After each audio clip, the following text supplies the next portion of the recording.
ये यहाँ नित्य अनुमेय वेद शुद्धि में जो 5 बताए, गर्भाधान, संध्या, नित्य श्राद्ध, ये जो 5 पंचदा करके बताए, तो ये 5 से आगे जैसे बताया कि इसको आचरण करने से चित्त की शुद्धि होगी, विशुद्धता आएगी। तो ये ऐसे ये दिख तो रहे नित्य नैमित्तिक कर्म, नित्य नैमित्तिक कर्म ही दिख रहे, गर्भाधान है माने लौकिक में जो कर रहे वही कर्म। तो यहाँ से यहाँ के आचरण से चित्त शुद्धि की बात आएगी, जो आगे की कारिका में बताया वो ऐसा समझना चाहिए कि वो थोड़ा कन्फ्यूज़न है।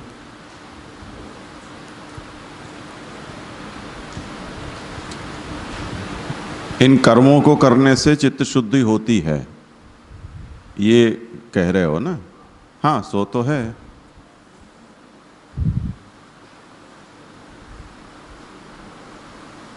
प्रश्न क्या है वो मैं नहीं समझा।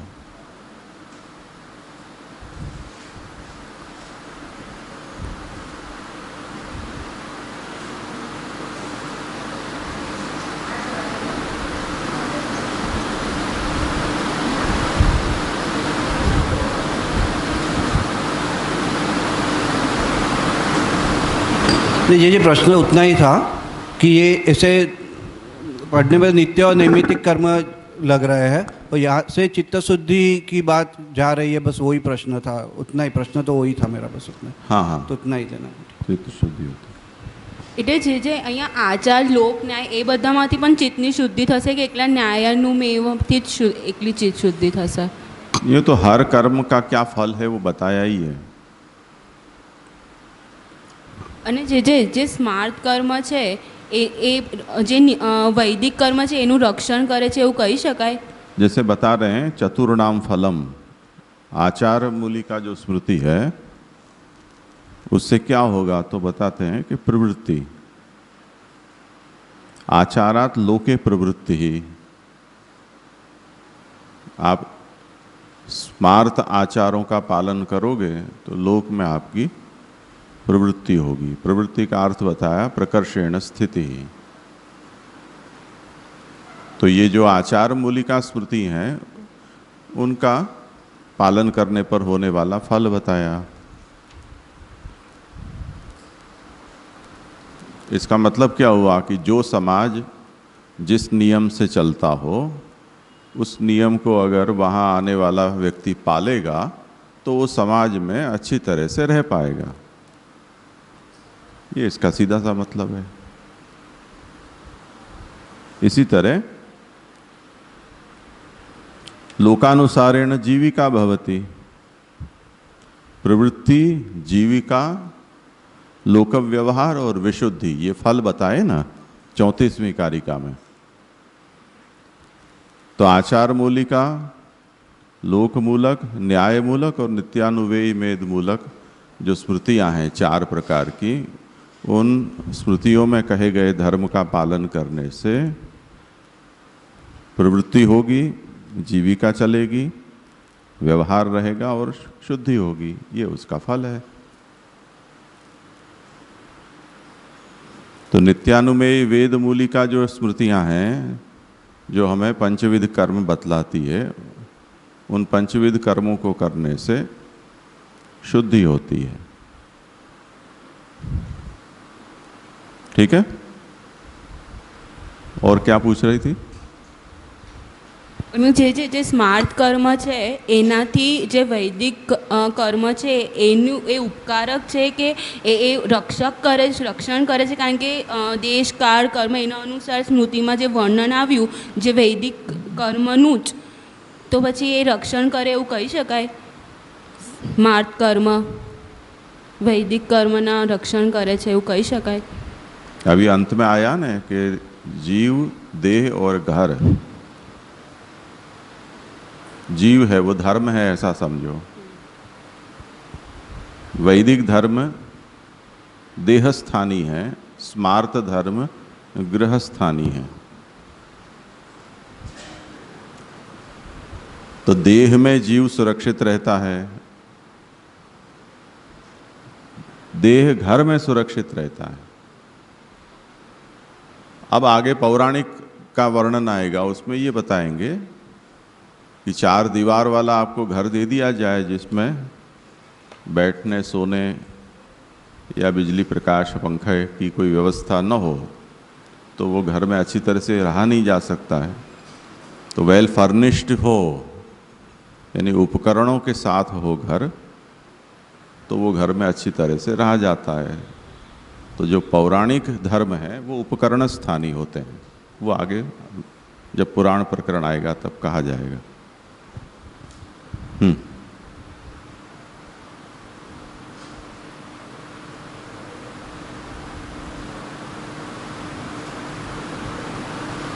हाँ उमंग। हाँ जी जी, एक प्रश्न ऐसे था कि नित्यानुमेय वेद मूलिका जो हमने अभी पढ़ा कि वो श्रुतियाँ हैं, आगे हमने ये सिद्ध किया कि हर श्रुति जो है उसका कोई ना कोई बेस नित्यानुमेय वेद में है। तो अभी जो यहाँ बता रहे हैं कि दूसरी श्रुतियाँ भी है, तो उनकी प्रमाण रूपता भी उतनी ही है जितनी नित्यानुमेय वेद मूलिका की प्रमाण रूपता अपन समझ रहे हैं वो। स्मृति मात्र है वो प्रमाण है, पर किसी का भी प्रामाण्य है वो वेद अविरोधी होने पर होता है। तो वेदाविरोध हमें हर बार हर श्रौत वचन के अतिरिक्त और भी वचन मिलता हो तो वो वेदाविरोध हमें देखना है, ये एक सामान्य नियम है।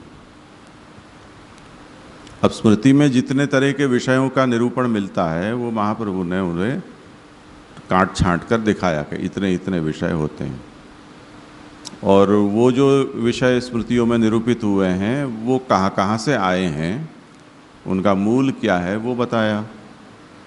अभी जैसे हमने 4 देखे वो 34वीं कारिका में, तो वो उसके मूल हैं, वहाँ से वो विषय आए हैं। स्मृति का प्रामाण्य तो है ही, पर चर्चा का विषय यहाँ उसके प्रामाण्य को लेकर नहीं है। वो विषय तो वेदांत श्री कृष्ण व्याख्यानी वहाँ ही समझा चुके हैं कि प्रमाण किसे कहते हैं, प्रमाण में किसकी मुख्यता है, किसकी गौणता है। यहाँ विचार केवल उस दृष्टि से हो रहा है कि ये स्मृतियाँ आई कहाँ से, और उसका मूल विचारक बल है वो यहाँ से मिलता है, जो पूर्व मीमांसा में जैमिनी महर्षि ने ये एक प्रश्न उठाया कि धर्म है वो वेद मूल है, उस स्थिति में हमें धर्म के नाम पर जो कुछ भी कहा जाए तो हमें वेद से, वेद के वचनों से वो हमें प्राप्त होना चाहिए, तब तो हम उसको प्रमाण मान सकते हैं। अशब्दम अनपेक्षम स्यात्, ऐसे उन्होंने पूर्व पक्ष सूत्र लिखा। अब अशब्दम अनपेक्षम स्यात् का मतलब ये है कि जो वेद वचनों से प्राप्त नहीं है वो सब कुछ अनुकरणीय नहीं है, पालनीय नहीं है। तब ऐसी स्थिति में वेद के अलावा जितना भी वाङ्मय है, आगम तंत्र हो, पुराण हो, स्मृति हो, इतिहास हो, वो सब के सब अनुकरणीय नहीं रह जाते हैं, क्योंकि वो वेद नहीं है। वही आर्य समाजी सोच है। उसका उत्तर दिया है कि जो स्मृतियाँ क्यों प्रमाण स्वरूप माननी चाहिए, क्यों आवश्यक है। दृष्टांत उसमें ये है कि वे आत्मा की रक्षा देह करती है, देह की रक्षा घर करता है, और घर रहने लायक तब होता है जब उसमें उपकरण हो। उस तरह से जितना भी शास्त्र है वो सब परस्पर उपकारक है, इसलिए उन सब की उपयोगिता है। अब अंतरंग क्या है और बहिरंग क्या है वो तो हम समझ सकते हैं। ये आत्मा अंतरंग तम है, तो वो यानी घर में आग लगी हो तो घर छोड़कर भागा जा सकता है, यानी स्मार्त धर्म। पर श्रौत धर्म की रक्षा होनी चाहिए। ऐसे उसी तरह उपकरण नहीं है तो जंगल में रहना जरूरी नहीं है, घर में तो रह सकते हो, आदमी लोग रहते ही हैं। सबके पास इतनी लिक्विडिटी नहीं होती है,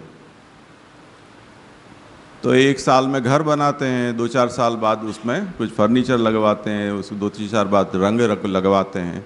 ऐसे टुकड़े टुकड़े में लोग काम करते ही हैं, तो उनके बिना रहा नहीं जा सके ऐसी तो कोई बात नहीं है, पर वो रहना थोड़ा कष्टदायक रहेगा, इतनी सी बात है।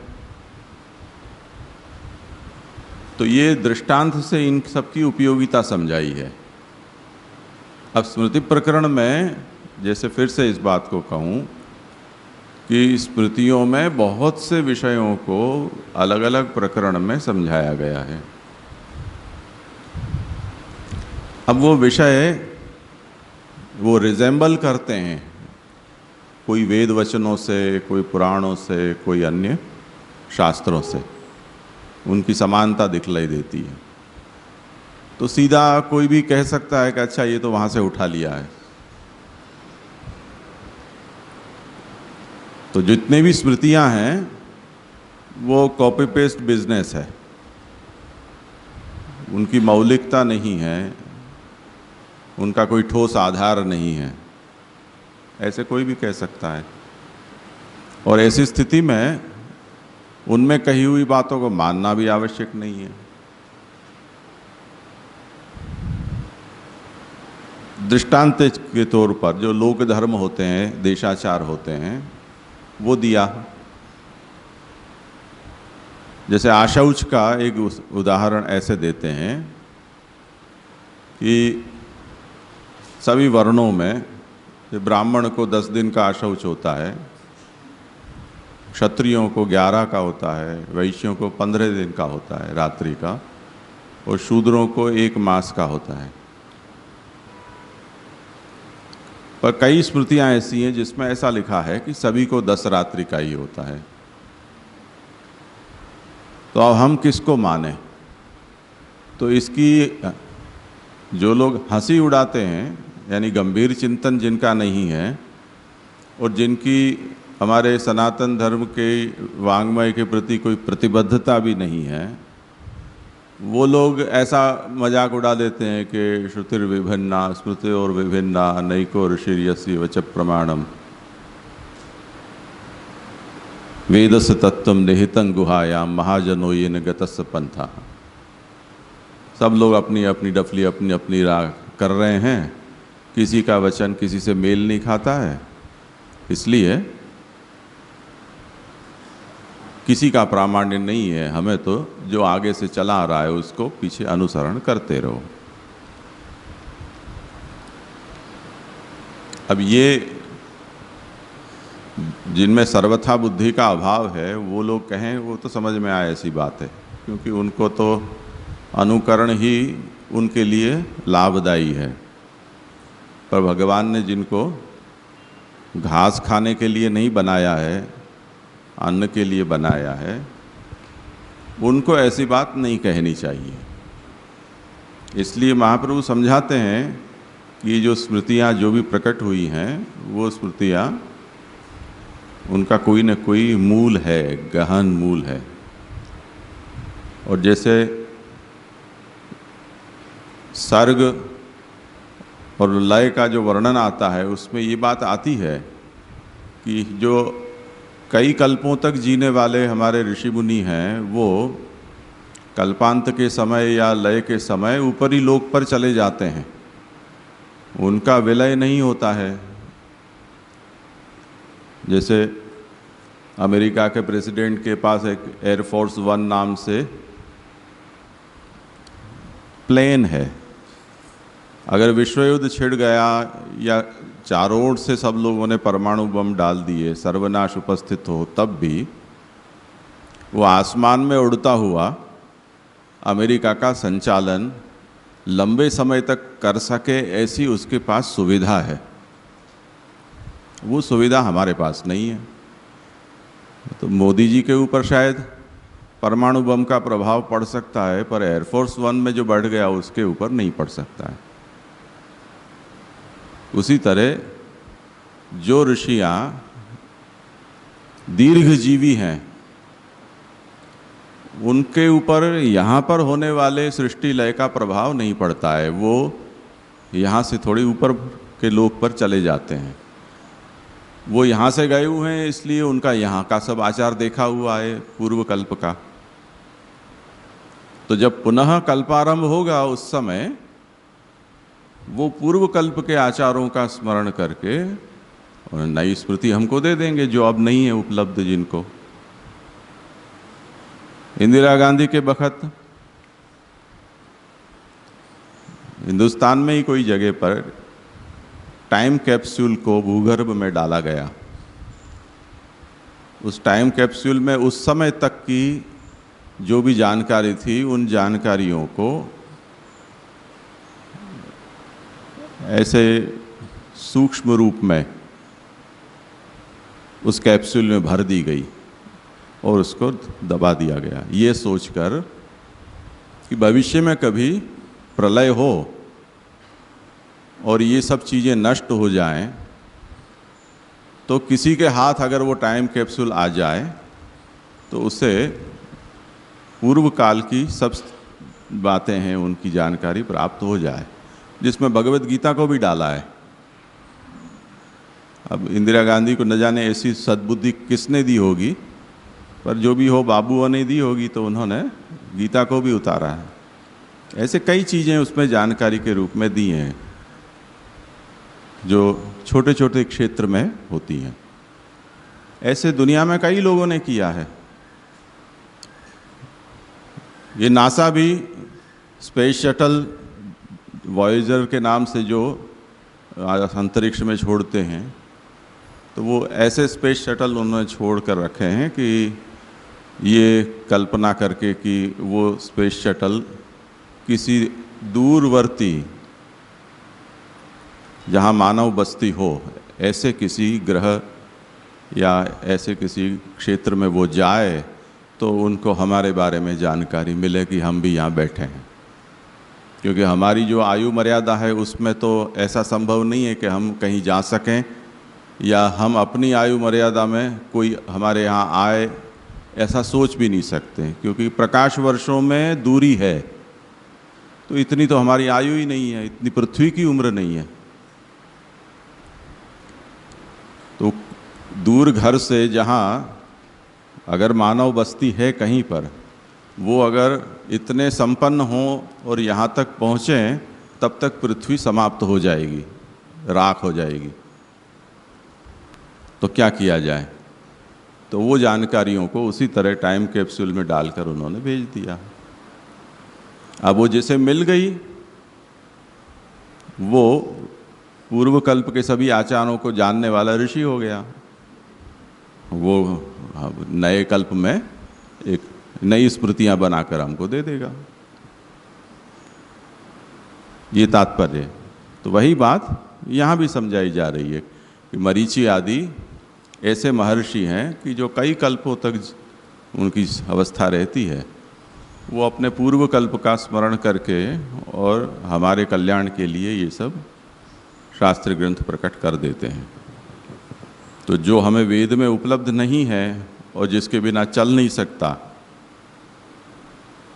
यानी जिसके बिना देह की स्थिति न रह जाए, जिसके बिना घर न रहे या जिसके बिना कोई उपकरण उपलब्ध न हो, वो जो भी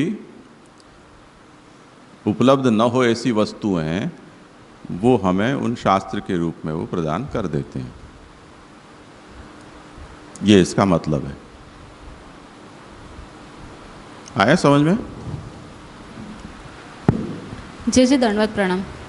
જે ગીતાજીને એટલે જેમાં મનુ ને યાજ્ઞવલ્ક્યની બધી અલગ અલગ સ્મૃતિ છે, એમ ગીતાજીને આમ તો એ ઉપનિષદ કોટીમાં ગણાશે, પણ એના શ્લોકો અને આ સ્મૃતિ પ્રકરણના શ્લોકોને કમ્પેરિઝન થઈ શકે છે? કંઈક વિચાર કર્યો તો હતો આ સંબંધમાં? તમે કદાચ નહીં હાજર હો। ભગવદ્ ગીતાના સ્મૃતિત્વના વિષયમાં વિચાર કર્યો હતો ને આપણે? કોટી અલગ વાત થઈ હતી, ઉપનિષદ કોટીમાં હવે ગીતાજી. નહીં, સ્મૃતિ કોટીમાં છે. ગીતા ઉપનિષદ કહેવાશે ને પણ स्मृति कोटि. हाँ, इस विषय पर जिनको कुछ कहना हो तो इनके प्रश्न को समझो और समाधान करो. हाँ चल तू ज बोल, तने शू समझायु? माइक दो इसको.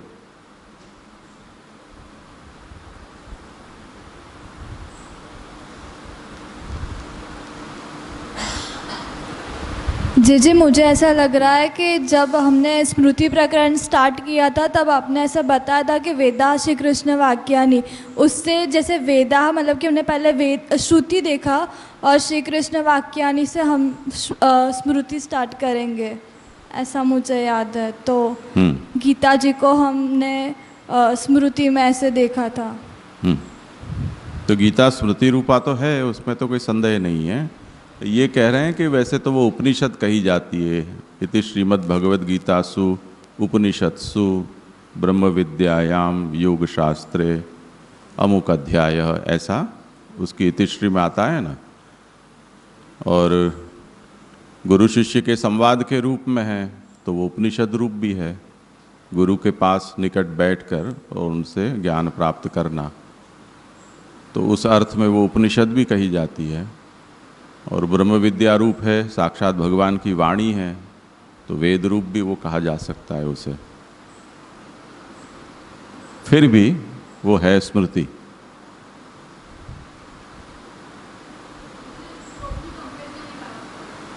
कौन सा श्लोक?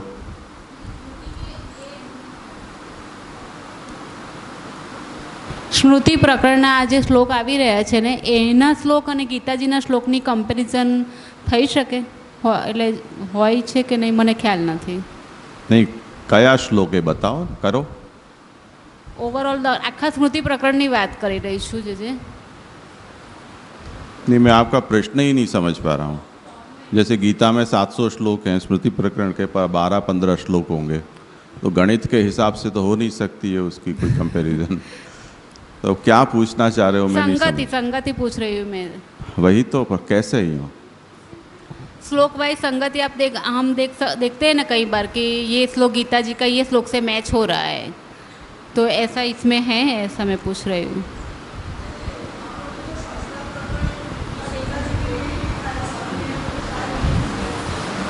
माइक लेकर बोलो ना भाई.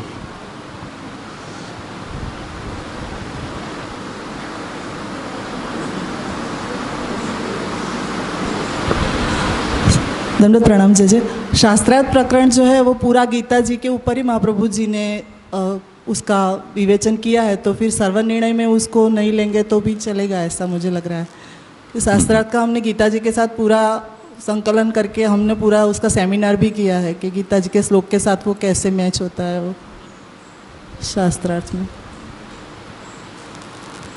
संगति का प्रश्न नहीं है. भगवद गीता एक स्मृति ग्रंथ है, स्मृति कोटि का ग्रंथ है. इसलिए जैसे मनु याज्ञवल्क्य आदि स्मृतियों के विषय में उनमें जो विषय का वर्णन है उसे लेकर महाप्रभु ने उसके मूल को खोजा है कि इन स्मृतियों में इतने विषयों का वर्णन आता है, वो विषय कहाँ से आए. उसी तरह भगवद गीता अगर स्मृति कोटि का ग्रंथ है तो उसमें आई हुई जो बात है उसका मूल क्या है और उसका प्रामाण्य हमें किस तरह से समझना चाहिए. तो जैसे यहाँ महाप्रभु ने ये आज्ञा की कि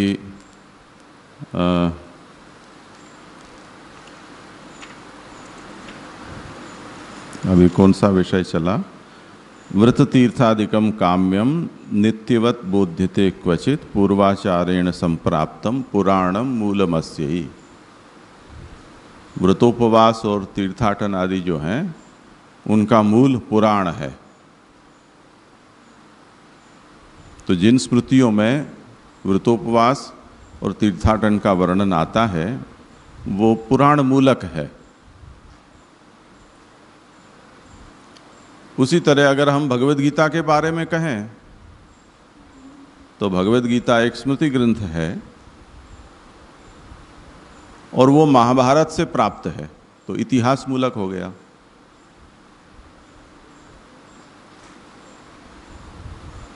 तो यहां हम कुछ भी सोच सकें तो इस तरह से हमें सोचना होगा।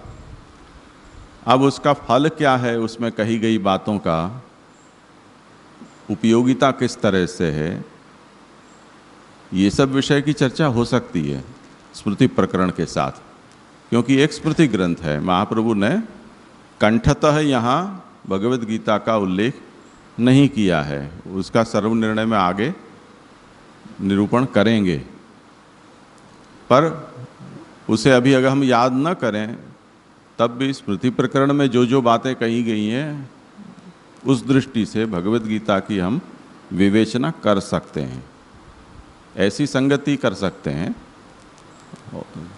बाकी कोई श्लोकों की संगति और वो करना तो कठिन काम है।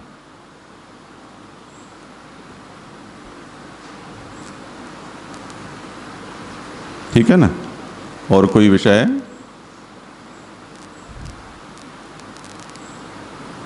आगे करें।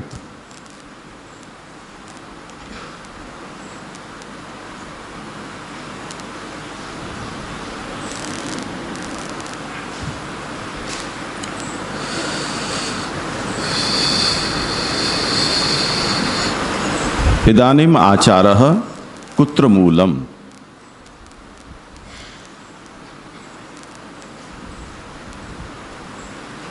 इति आशंकायाम आह। अब जो आचार हैं उनका मूल क्या है उसके संबंध में हम निर्णय करते हैं। कृष्यादि जीविका शास्त्रम पूर्वर्ष्याचारत प्रमा। कृषि आदि जीविका यानी खेती से पैसे कमाना इत्यादि, तो सभी तरह की वर्ण आश्रम की जो आजीविका है वो इसमें समझ लेनी है।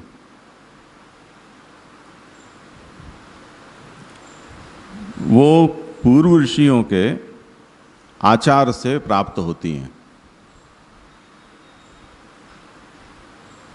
आचार का मतलब यहां कहते हैं सदाचार और लोकाचार।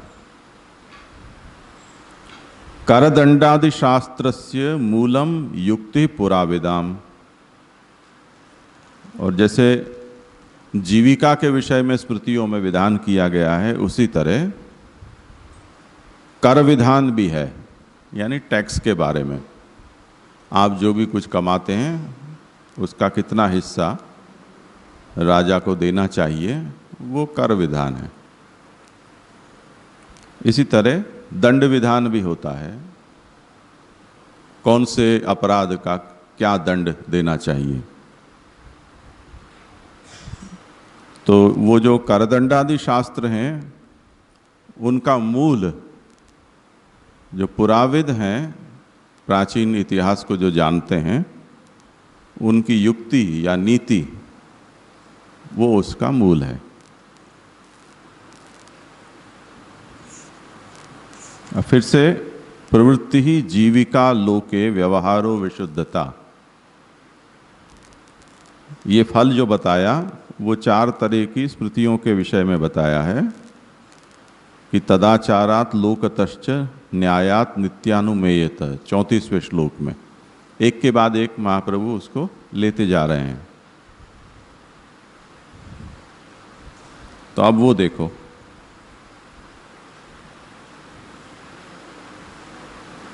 षड्गवादि भाग दानादि विधानम पूर्वर्ष्याचारतः प्राप्तम तथैव कर्तव्यम प्रमाणम इत्यर्थः।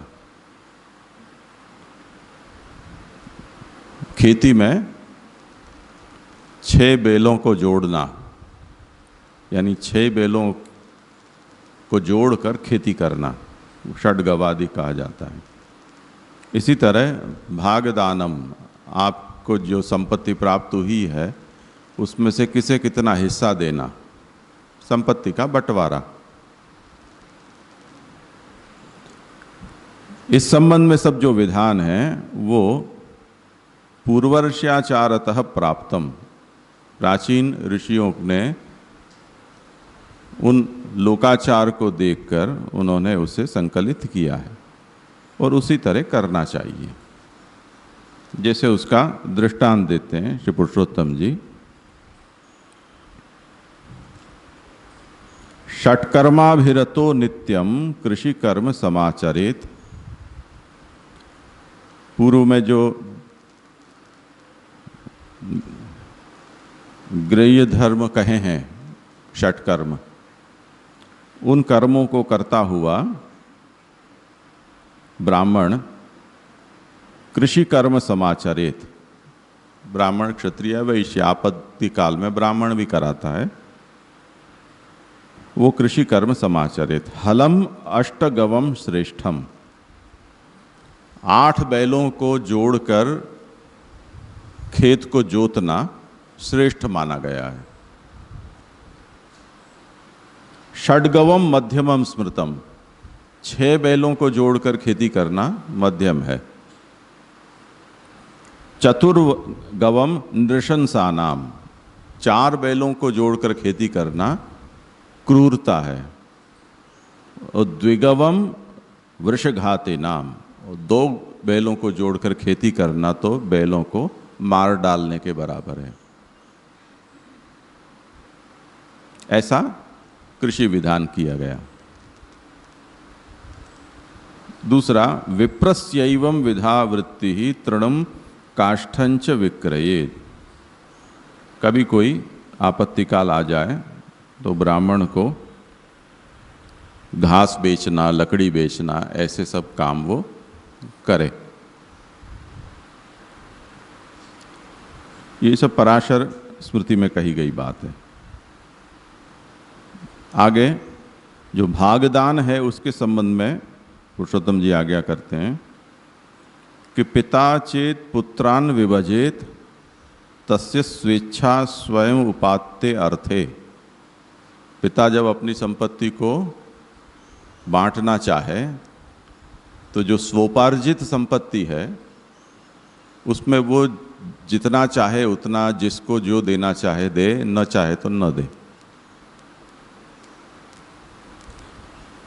पैतामहे त्वर्थे, पर जो संपत्ति आपके पूर्वजों के द्वारा उपार्जित है और आपको वारिस में मिली है वो संपत्ति, उसके विषय में पिता पुत्रयोः तुल्यम स्वामित्वम, पिता और पुत्र दोनों का समान हक होता है। ये जो इस समय भी हिंदुस्तान में जो HUF का बंटवारे के संबंध में कानून है, वही यहाँ से ही आया है। वो पितृविभक्ता विभागानंतरोत्पन्नस्य संविभागम दद्युः इति। अब कभी ऐसा हो जाए कि बंटवारा पहले हो जाए और बाद में भी संतति पैदा होती हो, तब क्या हो? तो जो बाद में पैदा हुआ है वो तो संपत्तिहीन हो जाएगा, तो उसका भी अधिकार उस संपत्ति पर है, पूर्वजों के द्वारा उपार्जित संपत्ति पर। तो जिनको संपत्ति पहले से बांट दी गई है वो उसके हिस्से की संपत्ति उसको लौटा दें, ये विधान है।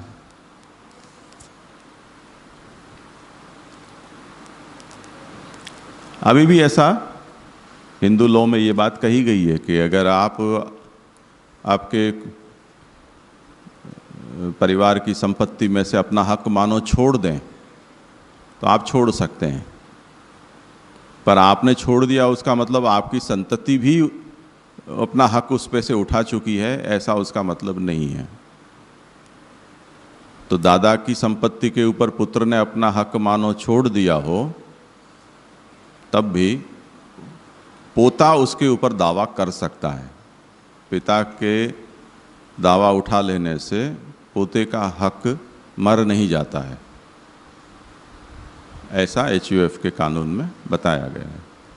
तो ये हमारे जो संपत्ति विभाजन का नियम स्मृतिकारों ने अपने वैदिक परंपरा में जो कहा गया है उसे ही अभी के कानून में यथावत स्वीकार किया है, और उसे ही हिंदू लोग कहते हैं, जिसके अंतर्गत जैन, सिख और ये सब धर्म के लोग हैं, उनके ऊपर भी यही कानून लागू पड़ता है, मुसलमानों को छोड़कर। तो ये सब लोकाचार हैं।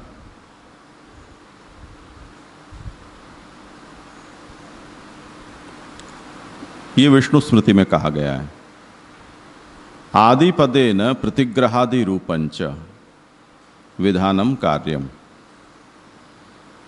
जैसे यहाँ ये कहा ना कि कृषि आदि जीविका शास्त्रम, इसमें आदि पद से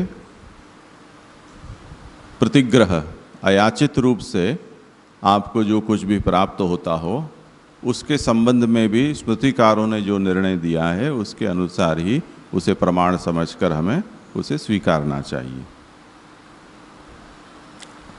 आपद्यपि धर्म रक्षणाय तदुक्त रीत्यैव कर्तव्यम। नौकरी धंधे के बारे में ऐसा है कि वो लटकती तलवार है, आपके आग्रह से तो वो चलेगी नहीं। ग्राहक आपसे कुछ माल नहीं लेता है तो आप बैठे रह जाओगे, तो उसमें कभी भी संकट आ सकता है। तो संकट काल में दूसरी कौन सी वृत्ति करनी चाहिए, उसमें क्या विकल्प है आपद धर्म के रूप में, उस संबंध में भी स्मृतिकारों ने निर्णय दिया है और उस निर्णय के अनुसार करना चाहिए। जैसे ब्राह्मण को कोई पढ़ने वाला ना मिले बेचारा, ब्राह्मण क्या करे, भूखा मर जाए। अध्यापन उसकी आजीविका है, कोई कर्म कराने वाला ना मिले तो क्या करेगा वो। तब फिर उसको ये कहा कि ऐसी स्थिति में तुम्हारे पवित्र सात्विक जीवन को देखकर किसी को श्रद्धा हो और बिना कुछ पढ़ाए, बिना कुछ कर्म कराए वो आपको कुछ भी दे, उसे आप स्वीकार सकते हो।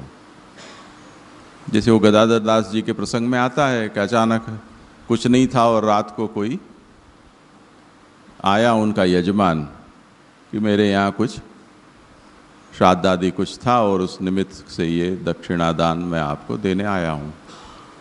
तो आधी रात को उनको वो मिला, तब फिर वो बाजार से जलेबी लाकर उन्होंने ठाकुर जी को भोग धरी। तो ये सब आपातकालीन धर्म है। अच्छी बात यह है कि ब्राह्मण कुछ देकर ले, उपदेश देकर ले, या कुछ शास्त्रीय कर्मों को कराकर उस कर्म की दक्षिणा स्वीकार करे। बिना किसी का उपकार किए किसी को किसी से कुछ भी नहीं लेना चाहिए, ये एक सामान्य सिद्धांत है। तो इस तरह से यहाँ आपत्तिकाल न हो तब क्या कर्तव्य है जीविका के विषय में, और आपत्तिकाल हो तब क्या कर्तव्य है, ये सभी बातें स्मृतिकारों ने स्पष्ट की हैं, पूर्वाचारों को स्मृत करके, याद करके। यतः पूर्वर्ष्याचार प्राप्तम अतस्तच्छास्त्रम प्रमाणम। इनको प्रमाण क्यों मानना चाहिए? क्योंकि ये सब पूर्व ऋषियों के आचार से प्राप्त हैं, इसलिए वो सदाचार मूलक होने से इनको भी हमें प्रमाण मानना चाहिए। इसके बाद ये जो लोकाचार मूलक जो स्मृतियां हैं उनका निर्णय करने के बाद अब नीति शास्त्र मूलिकाम विचारयन्ति, ये पुरुषोत्तम जी का आवरण भंग है कि करदंडादि शास्त्रस्य मूलम युक्ति पुराविदाम। कर और दंड आदि उनका निरूपण करने वाले जो शास्त्र हैं उनका मूल पुराविदों की युक्ति है। सपरिकरायाः कृषेः उक्तौ तदंतर्गतो राजभागोपि उक्त प्राय एव इति पुनः कथनम अयुक्तम। आशंका करते हैं कि आगे जो लोकाचार मूलक स्मृतियों में कृषि के संबंध में जो बातें कही गई हैं, वहाँ पर स्मृतिकारों ने ये भी निर्णय किया है कि खेती की उपज आपकी जितनी होती है उसमें से आपका कितना हक है और राजा को उसमें से कर के रूप में कितना आपको देना है। जैसे नंदराई जी के प्रसंग में हम भागवत जी में देखते हैं कि वो कंस को कर देने के लिए जाते थे और भगवान का जन्म होने के तुरंत बाद वो कंस को कर देने के लिए गए और उस बहाने वो वसुदेव जी से भी मिल आए। जब वसुदेव जी ने उनसे ये कहा कि अब गोकुल में उत्पात होने की संभावना है, इसलिए आपको यहाँ अधिक देर नहीं ठहरना चाहिए, तुरंत आप गोकुल जाएं। तो वो तो कोई कृषि नहीं करते थे, गोपालन करते थे, पर उनकी भी उपज का कर वो कंस को देने जाते थे। उस तरह से जहाँ कृषि आदि जीविका का निरूपण स्मृतियों में हुआ है, वहीं उसका कितना भाग राजा को कर के रूप में देना चाहिए वो बात भी वहाँ कही जा चुकी है। तो फिर से यहाँ ये क्यों कहा जा रहा है कि करदंडादि शास्त्रस्य मूलम युक्ति पुराविदाम, तो वो अब बताते हैं कि कृषि के कर के अतिरिक्त भी कई तरह के कर होते हैं, टैक्सेस होते हैं, उन सबको भी यहाँ सोचना है और वो बातें नीति शास्त्र में बताई गई हैं। उपज केवल खेती की ही थोड़ी होती है। जैसे नंदराय जी खेती नहीं करते थे पर कुछ तो वो कमाते ही थे। इसी तरह दुकानदार होते हैं वो भी कुछ कमाते हैं, जो ब्याज लेते या देते हैं वो लोग भी कुछ कमाते हैं। तो कमाई के तो बहुत सारे साधन होते हैं और उनमें से जो कुछ भी आप कमाते हो उसके ऊपर कुछ न कुछ राजा को कर के रूप में देना होता है। तो जो नीति शास्त्र है वो इन सब बातों का निर्णय करता है। इसी तरह दंड विधान भी होता है। जैसे अपने यहाँ क्या पीनल कोड होता है, तो जो भी नियम है, कानून है, उसका भंग होने पर कुछ दंडात्मक विधान भी दिया जाता है। तो किसको कितना दंड किस अपराध का मिलना चाहिए उसकी व्यवस्था है वो नीति शास्त्र करता है। इसलिए करो अत्र कृषि व्यतिरिक्त, कृषि का तो ऊपर हो चुका, अब यहाँ जो करदंड का विधान है जिन स्मृतियों में वो कृषि के अतिरिक्त है, ऐसा समझना चाहिए। उसका दृष्टांत देते हैं, जैसे उत्कोच, किसी को घूस खवाकर कुछ काम करवा दिया। वो पुराने ज़माने में भी ऐसा होता था, अभी तो नियम है वो। दंडस्तु यो ब्राह्मणाय अवगुरे तम शतेन यातयेद, ब्राह्मण का अपराध करे उसको 100 दंडा फटकारो। इस तरह के दंड विधान है। एवं कर्तृशोधक स्मृति भागो विचारितः, ये सब जो कर्ता हैं उनकी शुद्धि करने वाले स्मृति भाग है, उन सब पर विचार हुआ। और नीति मूलिकाया प्रमेयंच उक्तम, जो नीति मूलिका स्मृतियां हैं उनका क्या प्रमेय है वो भी यहाँ पर समझाया। ये जो कल आज तुम कह रहे थे कि हर प्रकरण में प्रमाण प्रमेय साधन फल का निरूपण हुआ है, वो पुरुषोत्तम जी यथावसर बताते जाते हैं। अभी को गायकवाड़ ने जो छपाई है, बेचारे खुद राजा थे, इसलिए राज्य शासन कैसे करना चाहिए उसके बारे में शास्त्र जो कहता है वो उन्होंने खुद ही छपा कर हम लोगों को दी, जिससे कि कभी वो शास्त्र विरुद्ध आचरण करे तो उसके कान पकड़ सके हम। तो उन्होंने, ये बृहस्पति स्मृति है, नीति शास्त्र है, और बड़ी अच्छी पद्धति से दिखती है, उससे वजन इसका बहुत ज़्यादा है, बहुत उत्तम प्रकार का कागज इन्होंने, उसमें पहला कांड है वो व्यवहार कांड है। जिसमें उन्होंने, देखो बृहस्पति ने कितनी सूक्ष्म बातों का विचार किया है। सबसे पहले राजा के गुण, कैसा राजा होना चाहिए, वो प्रथम प्रकरण है और राजा ने खुद ने छपा कर दिया है कि मेरे में है कि नहीं, आप चेक करके बताना।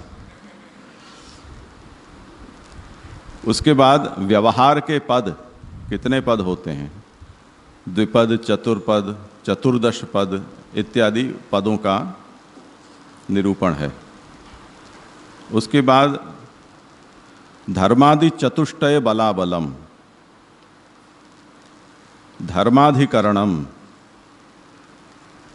उसके बाद राजा दुर्ग में रहता है, किले में, तो दुर्ग का लक्षण क्या, कैसा दुर्ग बनाना चाहिए। राजा का काम है प्रजा का पालन करना, तो प्रजा पालन का मतलब क्या, उसका लक्षण। राजा सदा प्रजा को उपलब्ध रहे उसके लिए वो सभा बनाता है। सभा कैसे होनी चाहिए, वो सभा में प्रवेश राजा को किस तरह से करना चाहिए। सभा के प्रभेद, जैसे वो दीवाने आम, दीवाने खास, ऐसा सब। उसके बाद सभ्याहा, यानी सभासदों के लक्षण, कैसे कैसे सभासदों को सभा में राजा को रखना चाहिए। वो बड़ा विस्तार से दिया है क्योंकि वो बहुत ही एक जटिल विषय है। देश जाति धर्माः तथैव पालनीयाः। राजा तो कहीं भी किसी भी प्रदेश को अपने कब्जे कर लेता है। वो अपने परंपरागत प्रदेश से भिन्न भी हो सकते हैं, वहाँ की जाति, वहाँ के लोग, वहाँ के रिवाज इत्यादि। तो उन सबको उसे समझना चाहिए और उनका रक्षण उसे करना चाहिए।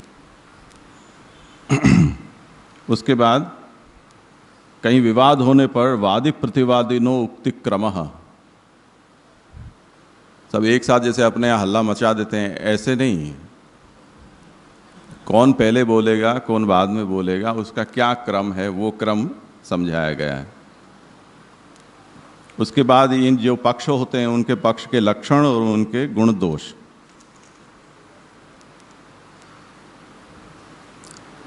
प्रार्थना का काल राजा प्रजा के लिए होता है, वो अकेला होता है, प्रजा इतनी बड़ी संख्या में होती है, तो दिन रात माथा खाते रहते हैं राजा को। कब राजा को जाके प्रार्थना करनी चाहिए, उस विषय में नियम है। उसके बाद हर जगह विवाद से या आज्ञा से काम नहीं चलता है, हमें संधि करनी पड़ती है। तो संधि का नियम क्या है, प्रमाणों का बलाबल, विवाद होने पर साक्षी और साक्षी के प्रभेद प्रकार, साक्षी अगर फूट जाता है, पलट जाता है, तो उसको क्या दंड देना चाहिए। तो साक्षी दोष कथनम दुष्टानाम दंडश्च, दंड विधान। असाक्षिणः, कोई कहता है कि नहीं मैंने नहीं देखा, वहाँ था जरूर मैं, तो मैंने देखा नहीं है, मैंने सुना नहीं है, तो ऐसे भी मुद्दे वहाँ आते हैं। साक्ष्युक्ति बलाबल विचार, एक विषय में 4 लोग विटनेस हो जाते हैं और 4 लोग अलग अलग बात करते हैं, तो जज भ्रमित हो जाता है कि किसकी बात सही मानूं, किसकी गलत मानूं। तो साक्षी के विधानों में बलाबल का निर्णय कैसे करना। इसी तरह कई बातें लिखित होती हैं, तो लेख्य भेदाः, भिन्न भिन्न जो लिखावट होती है, लिख कर दिया जाता है, उसके कितने भेद होते हैं, उसका विस्तार से वर्णन है। राजा को दान नित्य करना चाहिए, तो दान का शासन, उसके क्या नीति नियम है और किस तरह से वो दान देना चाहिए, उसका लिखित फॉर्मेट क्या होना चाहिए, उन सब में विचार है। कई तरह के लेख होते हैं, कूट लेखन होता है, दुष्ट लेखन होता है, वो लेखन की व्यवस्था।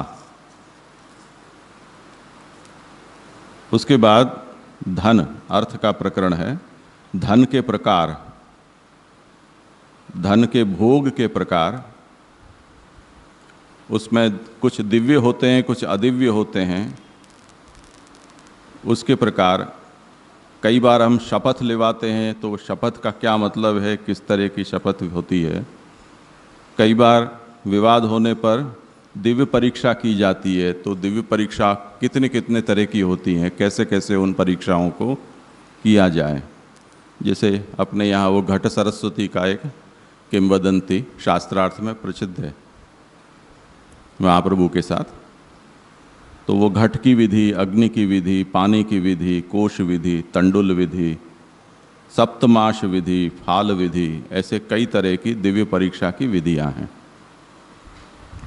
उसके बाद निर्णय का प्रकार, ऋणदान, किसी को कुछ हमें लोन के रूप में देना है तो कैसे देना चाहिए, धन की वृद्धि कैसे करनी, उसका विचार और उसके प्रभेद, और सोने और अनाज का दान करना हो तो उसकी क्या प्रक्रिया है। आदि के प्रकार, आदि व्याधि उपाधि जो होती है उसमें ऋणदान, प्रतिभू, देयानि ऋणानि, निक्षेप, जैसे कुआं, बावड़ी, तालाब, आराम गृह, ये सब बनवाना, सब निक्षेप कहा जाता है। उसके क्या नियम हैं। निक्षेपादि रक्षणम यत्नेन कर्तव्यम, निक्षेप नाशे व्यवस्था, तस्य भोग दंडः। उसके बाद शुल्कम, कहीं कहीं से जैसे टोल टैक्स होता है उस तरह से शुल्क लिया जाता है, कई जगह टिकट्स होती हैं, तो कहाँ से कैसे लेना और कितना लेना, कौन उसमें त्याज्य होते हैं। जैसे वो टोल टैक्स के आगे एक बहुत बड़ा लंबा सा लिखा हुआ होता है कि कौन कौन इसमें एग्जम्प्टेड है, तो एम्बुलेंस होती है वो एग्जम्प्टेड होती है, राज्यपाल, राष्ट्रपति, ये सब बिना टैक्स दिए यहाँ से जा सकते हैं। नेता लोग कोई भी एग्जम्प्टेड नहीं है, पर वो चले जाते हैं, वो दूसरी बात है। तो ये सब चीज़ें, अभी तो ये व्यवहार कांड एक चल रहा है। इसके बाद बृहस्पति स्मृति बड़ी जोरदार स्मृति है। उसके बाद संस्कार कांड है उसमें, जिसमें सब 16 संस्कारों का वर्णन है। उसके बाद आचार कांड है जिसमें सदाचार का निरूपण है। उसके बाद श्राद्ध कांड, आशौच कांड, आपद धर्म कांड, प्रायश्चित्त कांड, इतने सब कांड मिलकर सब कांड ही कांड है। तो अब ध्यान से देखो शास्त्र कितना समृद्ध है, और हम नहीं पढ़ते हैं इसलिए हमको ये लगता है कि अंग्रेज महान है, यूरोपियन गोरी कमली वाले चमड़ी वाले महान है, हम कुछ जानते नहीं हैं। पर ऐसी कोई बात नहीं है जो हमारे यहाँ सोची नहीं गई है इतनी सूक्ष्मता से और धर्म को साथ रखकर।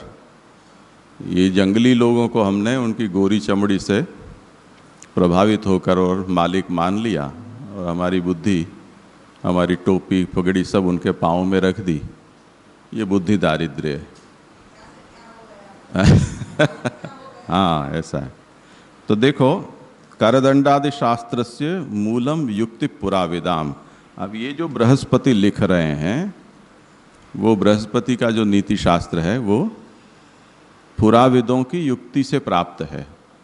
अब बृहस्पति न जाने कितने हजार साल पहले हुए, उन्होंने न जाने कितने हजार साल पहले के ऋषियों के आचारों का स्मरण किया।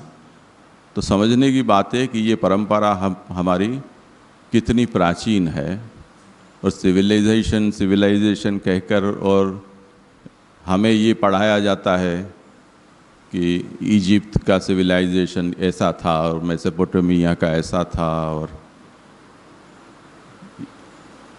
इन कहकर और हमारी बातों को कभी भी विश्व फलक पर जाने नहीं दिया गया। वस्तुतः जब इन लोगों को कपड़ा पहनना भी नहीं आता था, उससे पहले हमारे यहाँ ये व्यवस्था, समाज व्यवस्था थी, इतना समृद्ध और प्रगतिशील समाज था। तो ये बात हमें ध्यान से समझनी चाहिए कि खंडहर कहते हैं इमारत कितनी बुलंद थी। ऐसे ये सब शास्त्र हम पढ़ते हैं, देखते हैं, तो हमें पता चलता है कि हमारा पूर्व काल है वो कितना उम्दा रहा था। तो ये सब स्मृतियाँ जो हैं वो हमारे कल्याण के लिए प्रकट की गई हैं और उनको प्रमाण मानना चाहिए। उसके बाद द्रव्यादि शुद्धौ विकल्पम आह।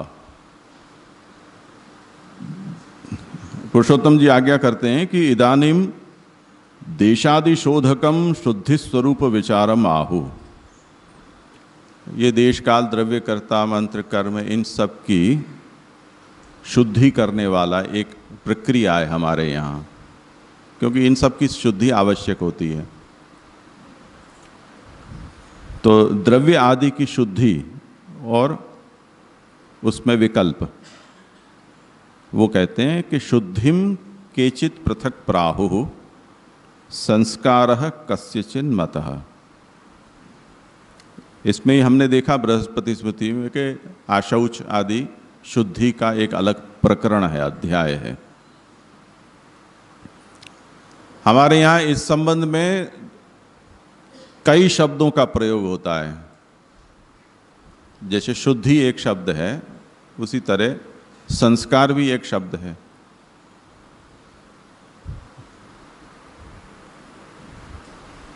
कर्मों में हम ये देखते हैं कि जैसे ही कर्म आरंभ होता है, जो कर्ता को आचमन कराया जाता है, केशवाय नमः, नारायणाय नमः, माधवाय नमः, गोविंदाय नमः। हाथ धुला दिया जाता है, द्वीप परिमृज्य सकृद अप उपस्पृश्य। फिर जल के छींटे डलवाते हैं, मार्जन होता है, आपो हिष्ठामयो भुवस्थान, ऐसे मंत्रों से। अब हम ये कहें ठंड के दिन है, मानो वे नहा के बैठे हैं, अब ऐसे जीने जीने छींटे और परेशान करते हैं। तो हम नहा के ही बैठे हैं, शुद्ध हैं, तो फालतू में क्यों पानी छिड़क रहे हो ऐसे ऐसे करके। और जब नए नए ब्रह्मचारी संध्या करने बैठते हैं अगल बगल में, तब ऐसे ऐसे छींटे उड़ाते हैं कि बगल वाले पर छींटे जाए और खुद के ऊपर एक आधी जाए, वो ज़्यादा परेशान होता है। और गर्मी होती है तब ऐसा होता है कि वो आचमनी पूरी कटोरी उससे पूरा मार्जन हो जाता है, पूरे गीले हो जाए, इतना ज़्यादा छींटा उड़ाते हैं। और ठंड के दिनों में उससे 10 दिन तक संध्या हो सकती है, उतना पानी बचता है।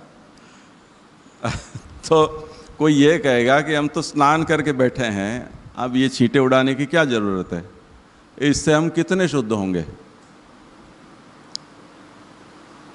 तो शास्त्रकार ये कहते हैं कि शुद्धि और संस्कार अलग वस्तु हैं। आप शुद्ध हैं पर असंस्कृत हैं। ये मंत्र स्नान से आप संस्कृत होंगे, आपका संस्कार होगा। तो इस विषय में शास्त्रकारों में भिन्न भिन्न मत हैं। कुछ ऐसा कहते हैं कि शुद्धि और संस्कार एक ही हैं, कुछ लोगों का मत है कि शुद्धि और संस्कार भिन्न भिन्न है। तो शुद्धिम केचित, कुछ लोग कहते हैं कि शुद्धि और संस्कार एक हैं। केचित पृथक प्राहु, कुछ लोग कहते हैं कि शुद्धि संस्कार से पृथक है। पुरुषोत्तम जी ने उस पर प्रकाश डाला है। देश काल द्रव्य कर्तृ मंत्र कर्म विभेदतः, ये 6 तरह से शुद्धि कही गई है। देश काल द्रव्य कर्ता मंत्र और कर्म, इनके भेद से 6 प्रकार की शुद्धि होती है, स्मृतियों में कही गई है।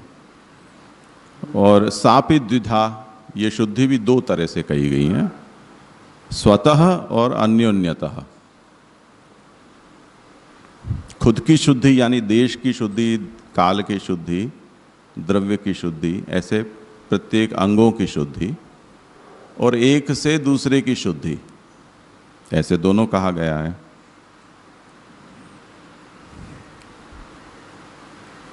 उसमें पुरुषोत्तम जी समझाते हैं, उसको थोड़ा सा देख लो।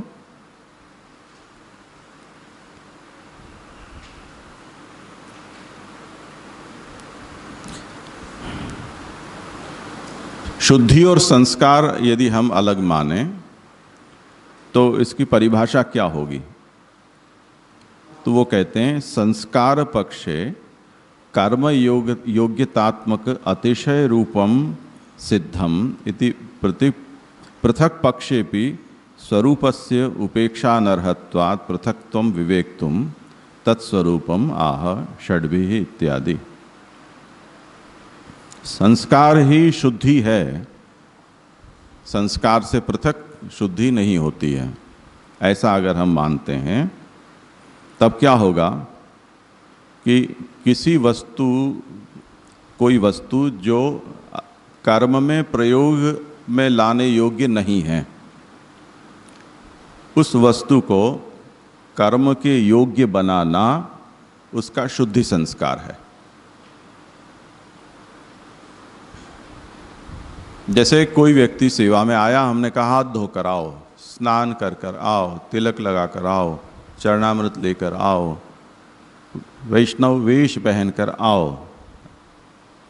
अब वो ऐसा सब करके आया, तो वो ऐसा उसने नहीं किया था, उसके कारण वो कर्म के लिए अयोग्य था। वो ऐसा करने के बाद कर्म के योग्य बन गया, ये उसका शुद्धि संस्कार हुआ। तो शुद्धि और संस्कार दोनों से होता क्या है कि जो कर्म के अयोग्य होता है उसके वो योग्य बन जाता है, ये होता है। तो ये उसकी परिभाषा हुई। पर कई जगह ऐसा देखा जाता है कि जो पदार्थ स्वयं शुद्ध माने जाते हैं उनको फिर से कोई कुछ शुद्धि का संस्कार किया जाता है। उसका पुरुषोत्तम जी वचन से कहते हैं कि जैसे एक दृष्टांत देते हैं कि वसतिश चमसो यानम वाहनम साधना निच क्षुरो नौरासनम चेति स्वयं शुद्धम इति स्मृतम। वसति यानी घर, चमसो यज्ञ में जिसका उपयोग होता है वो एक चम्मच जैसा पात्र विशेष। यानम रथ है या बैलगाड़ी है, ऐसा कुछ भी। वाहनम उसमें जुड़ने वाला घोड़ा गधा बैल जो भी हो प्राणी। साधनानि उपकरण हथियार। क्षुरो यानी चक्कू। नौ यानी नौका। आसनम जिस पर हम बैठते हैं सीट। ये सब स्वयं शुद्ध माने जाते हैं। ऐसा देवल कहते हैं। इसी तरह धान्य खेत में से या बाजार में से हम अनाज लेकर आए, वो अनाज भी स्वयं शुद्ध माना जाता है, उसका कोई शुद्धि संस्कार आवश्यक नहीं है। यानी इन सब चीज़ों की शुद्धि वायु और सूर्य प्रकाश से हो जाती है, ये उसका अभिप्राय है। उसके बाद भी जब कोई शास्त्रीय कर्म के लिए कोई अनाज लाया जाता है तब ये कहते हैं कि व्रीहीन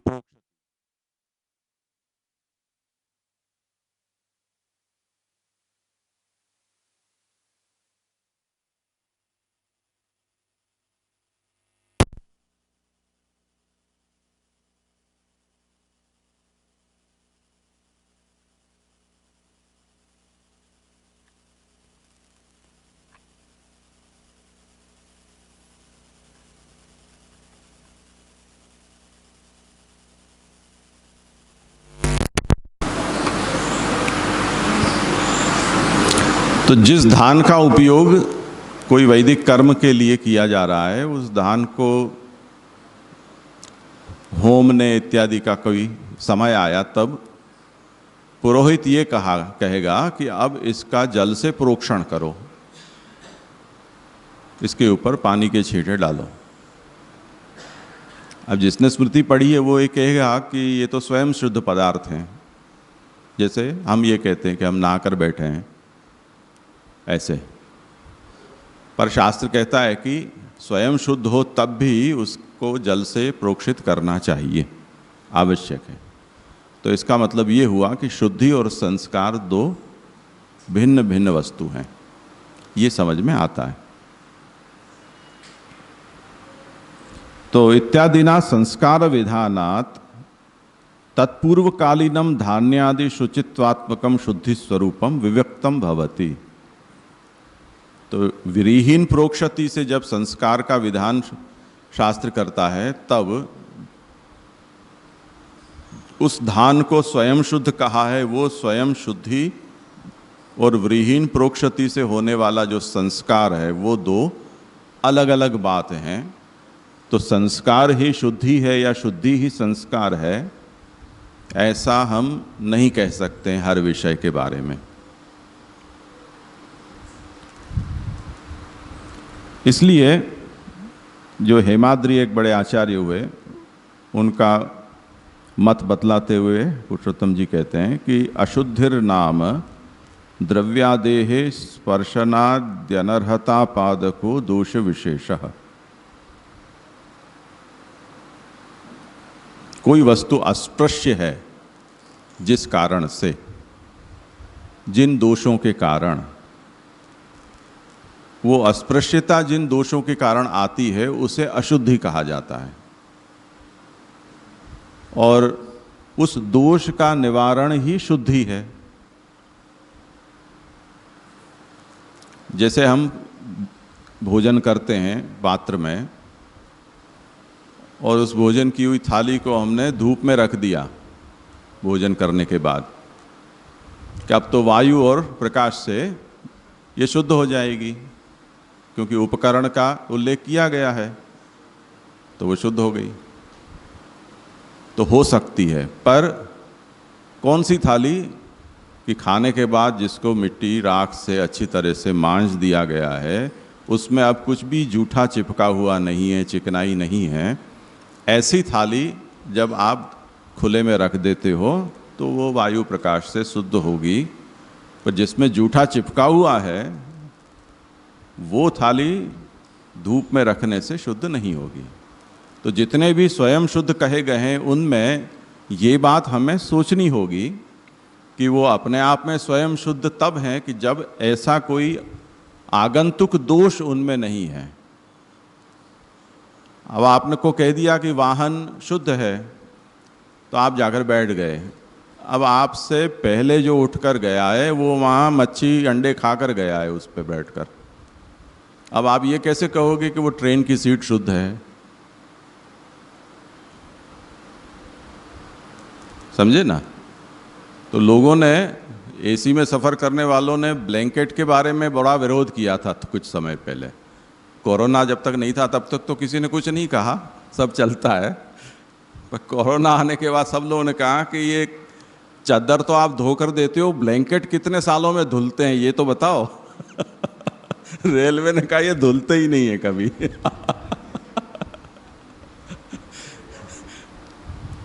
तो जिस दिन से खरीदी हुई है, जब उसको निकालना है वो निकलता ही है बीच में, कभी वो धुलता नहीं है।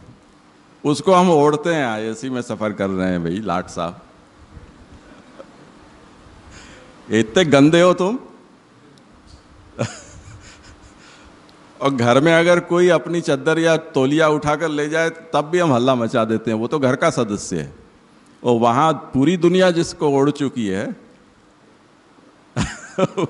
उसको ओढ़ने में हमें ग्लानि नहीं होती है।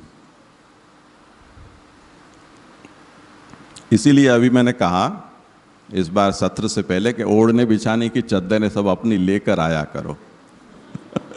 पता नहीं कोई लाया कि नहीं, वो रेलवे वाली स्थिति है वो मुझे नहीं पता है, लेकर आए अच्छा किया।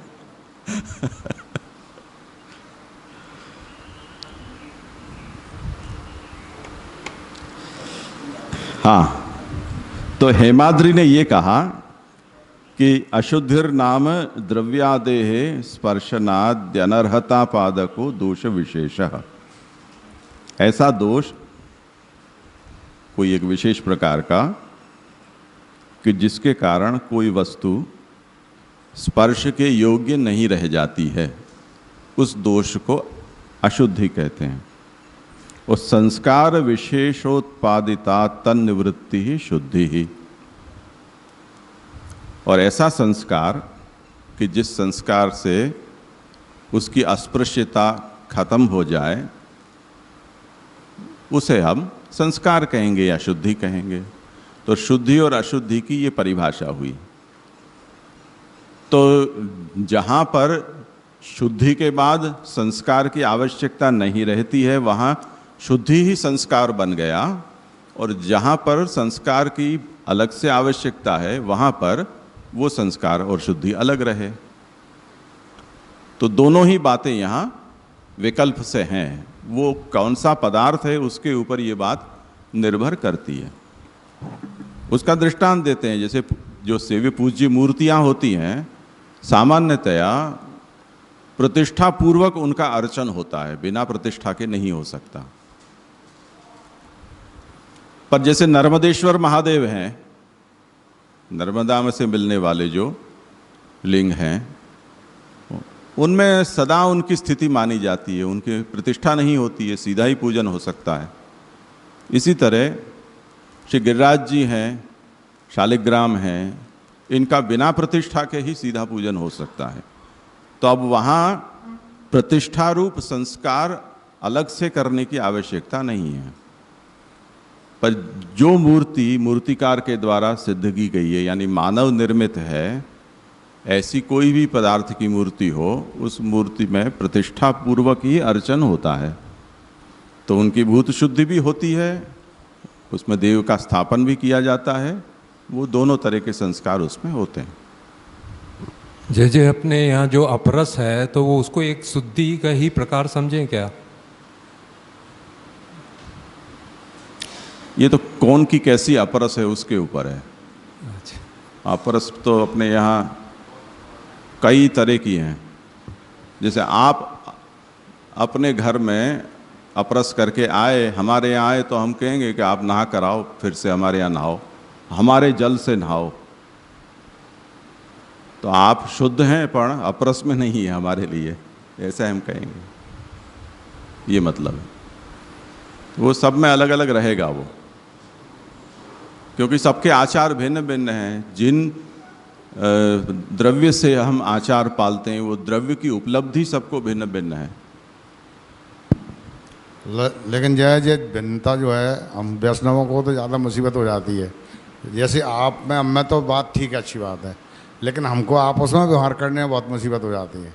एक दूसरे का आचार विचार देखते हैं, तब मुसीबत में आते हैं, घृणा करते हैं, इस तरह की बात होती है। इसके अलावा इसका तो कोई उपाय नहीं है। जिन्होंने ये कहा कि एक अल्लाह ही है, एक मोहम्मद ही है और एक कुरान है, उनके अंदर भी कितने संप्रदाय हो गए, और वो ही आपस में इतने लड़ मर रहे हैं कि जितने हिंदू नहीं लड़ मरते हैं। तो अब हम किस खेत की मूली? ये तो मनुष्य की प्रकृति का दोष है, और हमें सबको साथ मिलजुल कर रहना चाहिए, ऐसा ये दुराग्रह भी एक दोष ही है। ऐसी जरूरत क्या है? अपने अपने ढंग से जियो, मस्ती में रहो। तो ये जो दुराग्रह है वो भी तो ये समस्या पैदा करता है ना।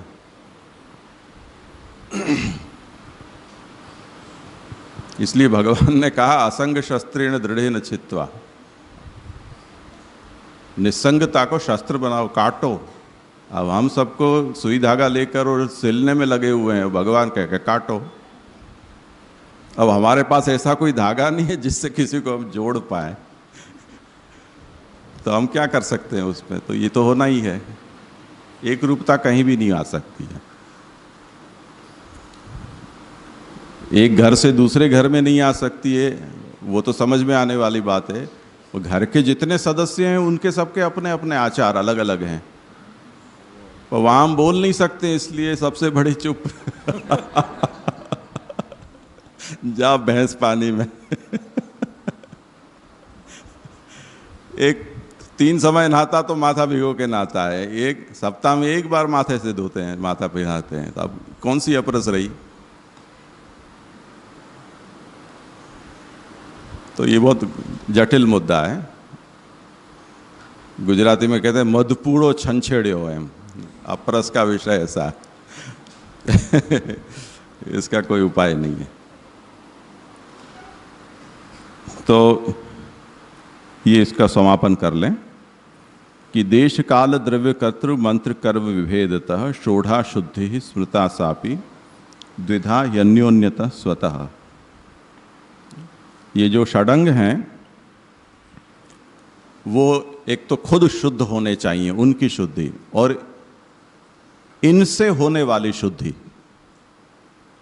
ये दो तरह से शुद्धि हैं। श्री महाप्रभु जी ने इसका वर्णन नहीं किया है, पुरुषोत्तम जी ने कृपा करके यहाँ समझाया है कि इनसे होने वाली शुद्धि तो आगे हम कई बार सोच चुके हैं कृष्णाश्रय के प्रसंग में और सब जगह, वो कोई नई बात नहीं है, पर इनकी शुद्धि को कैसे समझा जाए। तो पुरुषोत्तम जी ने एक दृष्टांत दिया है कि अत्र षड्भी शुद्धि यथा व्रीह्यादे है। व्रीहि यानी जो एक यज्ञ में आहुति में उपयोग में आने वाला एक धान है, उसको देश काल द्रव्य कर्ता मंत्र और कर्म, इन 6 के साथ इसको जोड़ना है। अगर वो व्रीहि है, वो सत्पात्रस्थत्वम, सत्पात्र के पास वो है, तो वो शुद्ध है। ये देश हो गया। उसकी जगह कौन सी है? तो देश शुद्ध। नवत्वम काल, ये व्रीहि जो है वो नवीन है। हम जिसको बोलते हैं ये कोरा है, कभी जिसको पहना नहीं है, कभी किसको उपयोग में नहीं लिया गया है, ऐसा है, नवीन है, फ्रेश है। तो वो कालजन्य शुद्धि हो गई उसकी। उसके बाद श्रुतत्वम, ये पता नहीं क्या है। तद ऋत्विक उद्धृतत्वम, देश काल द्रव्य अपकर्ता, जो ऋत्विक है, यज्ञ करने वाला है, उसने अपने हाथों से उसको वो लेकर आया है, वो कर्ता, कर्ता से शुद्धि हुई। मंत्रपूतत्वम, जैसे आगे आया व्रीहीन प्रोक्षति, इस व्रीहि का प्रोक्षण करो, पुरोहित मंत्र बोल देगा इस मंत्र से, अब वो मंत्र से शुद्ध हो गया, मंत्रपूत हुआ। और कृताग्रयणत्वम, उसका आग्रयण कर दिया गया है, यानी आपके पास आने के साथ आपने सबसे पहले अपने आराध्य को उसे निवेदित कर दिया है, तो ये कर्म से उसकी शुद्धि हो गई। तो षड्भी ही शुद्धि और षण्णांच शुद्धि, ये 6 से शुद्धि कैसे होती है? तो पवित्र देश में होने से वो शुद्ध होता है। इसी तरह कालजन्य शुद्धि होती है, द्रव्य की शुद्धि होती है, द्रव्य से शुद्धि होती है। इसी तरह मंत्र कर्म से उसकी शुद्धि होती है। और इन सब की शुद्धि किसे कहते हैं? वो तो तत्त वस्तु के ऊपर शास्त्र में उसका विधान किया गया है कि भाई देश कौन सा शुद्ध माना जाता है, किस कर्म के लिए कौन सा काल शुद्ध माना जाता है, किस कर्म के लिए कर्ता की क्या योग्यता होनी चाहिए, मंत्र कौन से कर्म में शुद्ध प्रयुक्त कहे जाते हैं। इन सब चीज़ों को फिर से विस्तार से अलग से समझाया गया है। तो इस तरह से शुद्धि और संस्कार, ये जितनी भी अभी तक की स्मृतियाँ बताई गई, जिनका मूल नित्यानुमेय वेद है, उसका मुख्य प्रयोजन ये शुद्धि संस्कार है। उनसे ये फल प्राप्त होता है और वो शुद्धि इन षडंग से होती है और षडंगों की शुद्धि होनी चाहिए। तो ये 2 तरह से शुद्धि और संस्कारों को यहाँ समझाया है। आप लोगों का अगर समय हुआ हो तो यहाँ थोड़ा विराम कर लें। कितने बजे हैं? 5:45। ठीक है, तो यहाँ भी थोड़ा विराम कर लो।